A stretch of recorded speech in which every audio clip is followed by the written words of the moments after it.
सेकी में टर्की का मेरा पहला पारंपरिक खाना खत्म किया है। बहुत ही लाजवाब बना था और मैंने जुकीनी विद ग्रिल्ड हैलोमी चीज एंड रेड पेपर सॉस मंगाया था। टर्की के खाने में ताजी हरी सब्जियों के साथ साथ ऑलिव ऑयल का इस्तेमाल भी किया जाता है ताकि आपकी भूख बढ़े। यहाँ ऑलिव भारी मात्रा में उगाया जाता है। इसका इस्तेमाल होता है आपके खाने में भूख बढ़ाने के लिए और सलाद में भी। इंसान को खुश करने के लिए खाने से बढ़िया और कोई चीज हो ही नहीं सकती।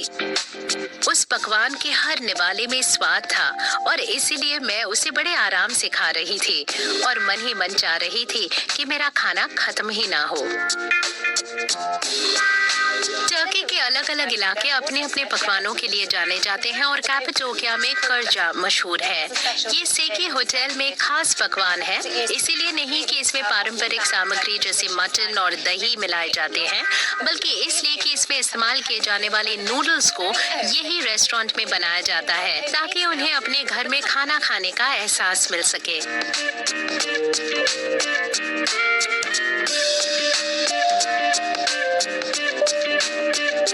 इस देश में एक पुरानी कहावत है, मीठा खाइए मीठा बोलिए। तो ऐसे में मैं अपना खाना बिना किसी मीठे के कैसे खत्म कर सकती हूँ।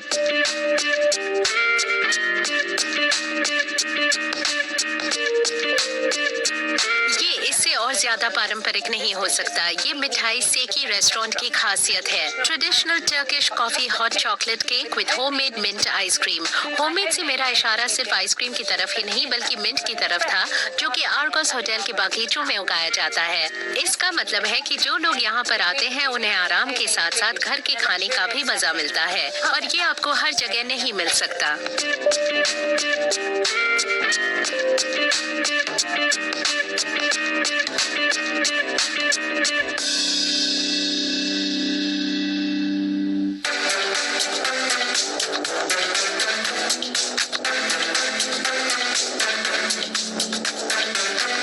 कैपाडोकिया को बस एक ही शब्द में बयां किया जा सकता है और वो शब्द है अलग दुनिया।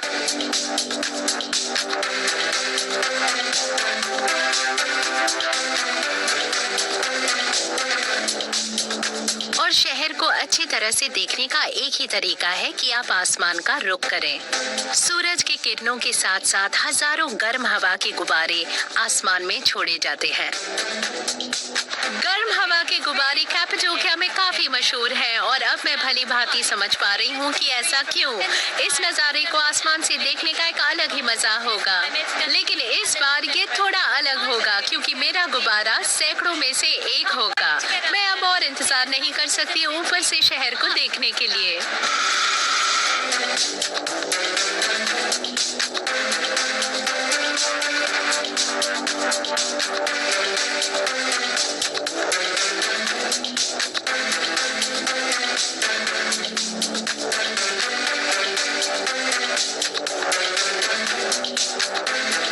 कैपाडोकिया में चट्टानों की कुछ अलग ही बनावट है।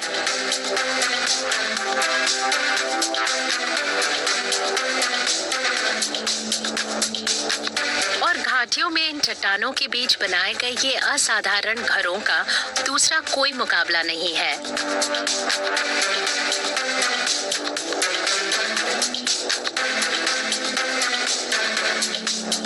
ये घाटियां एक तरह से लहराते पर्दों की तरह लगती हैं, जो कुदरत के करिश्मों की बदौलत कई 100 साल से पर्दों में बदल चुकी हैं।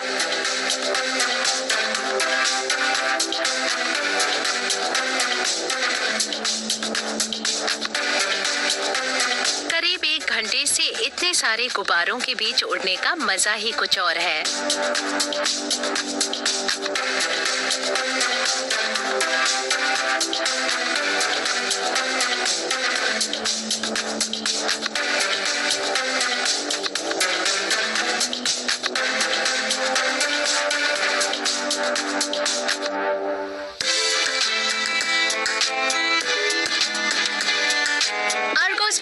का नाश्ता सबसे बढ़िया लगता है। जरा इस सुंदर फैलाव को तो देखिए। मुझे ऐसा लग रहा है कि मेरी आंखें इन लजीज केक्स पर आकर टिक गई हैं। इसके बारे में मुझे बताया गया है कि ये यहाँ की बेकरी में बनता है और यही शायद यहाँ की खास बात है। जैम से लेकर हर एक चीज यहाँ के एक गाँव में उगाया जाता है और मुझे यही बात बहुत रास आ रही है। मैं इन्हीं का पैसा इन्हें लौटा रही हूँ जिनके वो हकदार हैं। यहाँ पर सुबह का नाश्ता बाकी खाने से अलग होता है। कहने का मतलब ये है कि आप आराम से धीरे धीरे खाइए।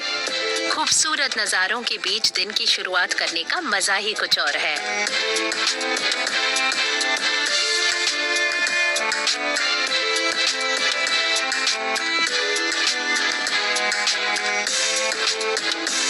यहाँ पर फल भी होटल के बागीचों में उगाया जाता है, जो कि एकदम स्वादिष्ट और ऑर्गेनिक होता है।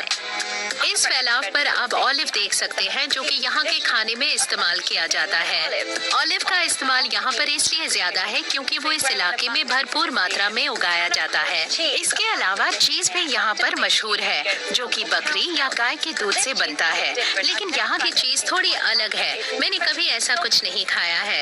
ये बहुत ही ज्यादा नमकीन है और शायद इसलिए ये लगभग हर मील के साथ सर्व होता है, जैसे कि सुबह का नाश्ता, दोपहर और रात का खाना भी।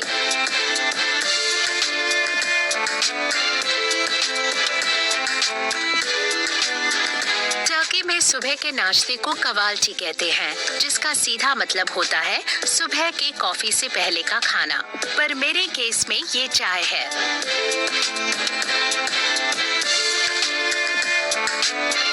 सुबह का कोई भी नाश्ता चाय के बिना अधूरा होता है, लेकिन ये चाय थोड़ी अलग है क्योंकि यहाँ चाय में दूध का इस्तेमाल नहीं होता और ये काफी खुशबूदार है। इतना खा लेने के बाद मुझे लगता है मुझे सैर पे जाना चाहिए। अब कैपाडोकिया की गुफाओं में क्या है ये जानने के लिए मैं बेचैन हूँ।